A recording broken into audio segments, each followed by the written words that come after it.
世界に行ったと思います。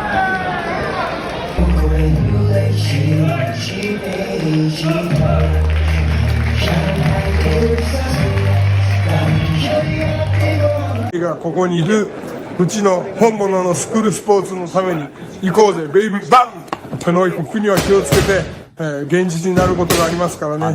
Alright, so we're going to go ahead and continue the long-standing tradition of covering Japanese boxing here on True School Sports. True School Sports, the number one home for Japanese boxing in America, from an American.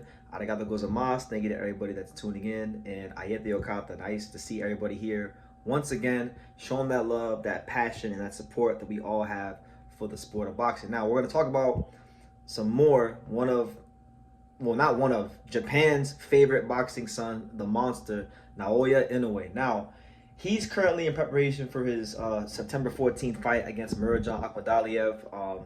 He's putting the finishing touches on what's been a very dominant run as a super bantamweight as he is building closer and closer towards his big fight with Juzo Nakatani. But I'd be remiss if I didn't say that, you know, on paper, Murodjon Akhmadaliev is hands down the best opponent Inoue has fought since Stephen Fulton, which I think is good because it seems like he's taking it very serious. Because the last time I talked about Inoue, I talked about, you know, some of the guys he has in camp. You know, he's sparring Mikita Nakano, probably the best featherweight in Japan, sparring him. He brought in Marlon Tapales, former unified champion and Inoue opponent.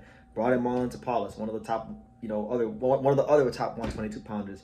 And he's also been sparring with Subaru Murata, one of the top, you know, young fighters in Japan. But listen, guys, I don't. It's crazy how Naoya Inoue is literally sparring the Japan Allstars.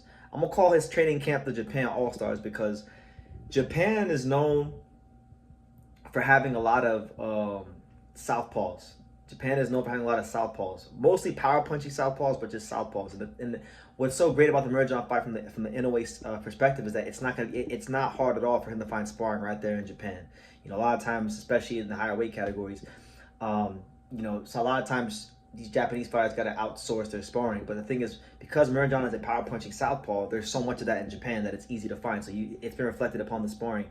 You had Nakano, you've had Murata, right? These are power punching southpaws. But now it's been reported as well that another southpaw Inoue is sparring is none other than the number 4 ranked contender in the featherweight division. And I would actually say he's a bit of an underrated fighter because he's not like super exciting. But Kenji Fujita, yes, Kenji Fujita, probably one, you know, might be a little bit better than people realize right now. I think Kenji Fujita is a little bit better than people give him credit for. He just doesn't have a big exciting style, but if we're talking about Inoue sparring for a Murodjon fight, I think it makes perfect sense to spar Kenji Fujita. You can spar fighters such as Mikito Nakano and Subaru Murata to replicate the power punching style, the power punching aspect of Murodjon Akhmadaliev. Fujita is kind of an awkward southpaw, and he is more of a boxer. So Murodjon can do a little bit of both. I think sparring a guy like Fujita, you know, definitely helps in a way because Fujita is awkward and Fujita's got great footwork. And I would say Fujita might be one of the more, like, technically gifted fighters from Japan. He just, like I said, he's not a big-time puncher. You watch his fight, he's not a big-time puncher. But, you know, Fujita's good. He's the WBO Asia Pacific champion. He could be a guy that gets a world title shot in the near future. Like I said, he's ranked number 4 in the WBO. So I could see him as a potential Rafael Espinoza opponent, you know, and you guys be hearing about him soon. But the fact that, like, I'm getting really, like, I wasn't excited about this fight because, like, I've had some strong feelings about Murodjon Akhmadaliev over the years. I feel like he does. I feel like he's done the bare minimum in his career, and I never really wanted him to get this fight. But the fact that the monster is taking this fight so serious, I never seen him. Listen, guys. I've been following Inoue, I've been making videos about Inoue since 2016. I've made probably, I don't know, like 400 or 500 YouTube videos about Naoya Inoue. Like, there's nobody that's covered him like me. I'm telling you guys, I've never seen him pull out the stops for a training camp like this one. I mean, you're talking about, he's brought all the top Japanese featherweights are in camp with him. You know, he brought the best, probably super bantamweight from Japan for this camp, and then he brought one of the best fighters point blank period anywhere in the world, and one of his old opponents, Marlon Tapales, for this camp. So he's getting so much sparring and quality looks that by the time he fights Murodjon, man, he should be able to like really be prepared. He should be as sharp as a steak. Now I'm actually expecting one of Inoue's best performances. Now, from what I've seen, I saw a picture the other day with Murodjon, and Murodjon was pictured with one of my good friends, Otabek Komatov, you know, the former the title challenger that lost to Raymond Ford, good fighter. I think Komatov's in camp with Murodjon, getting surroundings, and so I don't know what that'll do for Murodjon. You know, Otabek he's a lot taller than Inoue, and he's a southpaw, but I mean, hey, you spar who you can, and that's high level work. But we'll see how it goes, man. I'm looking forward to this fight. Murodjon has a lot to prove. This is Murodjon's legacy fight. He's been waiting for this opportunity for a long time.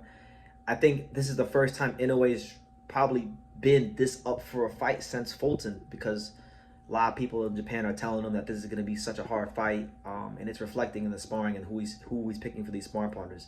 These are all, you know, forget sparring partners. These guys he's bringing in are tough fights. If you were to fight these guys, they would be tough fights. So yeah, Kenji Fujita, he sparred.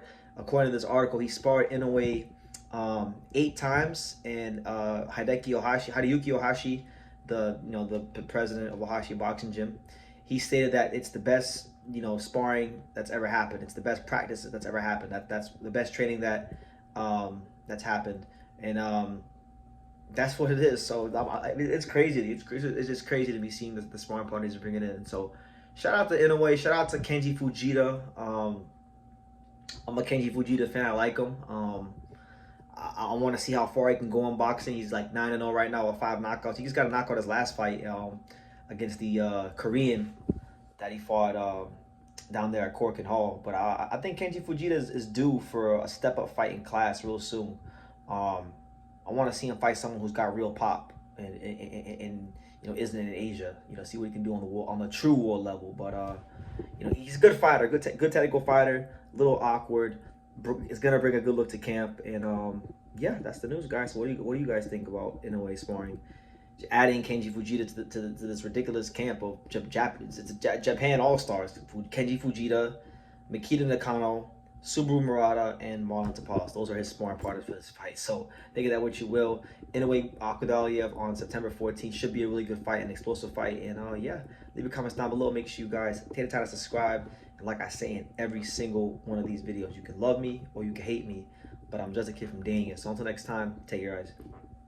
Thank you for watching another video on the untouchable True School Sports Empire. For more great boxing content just like this, make sure you guys stay tuned and subscribe. You won't be disappointed.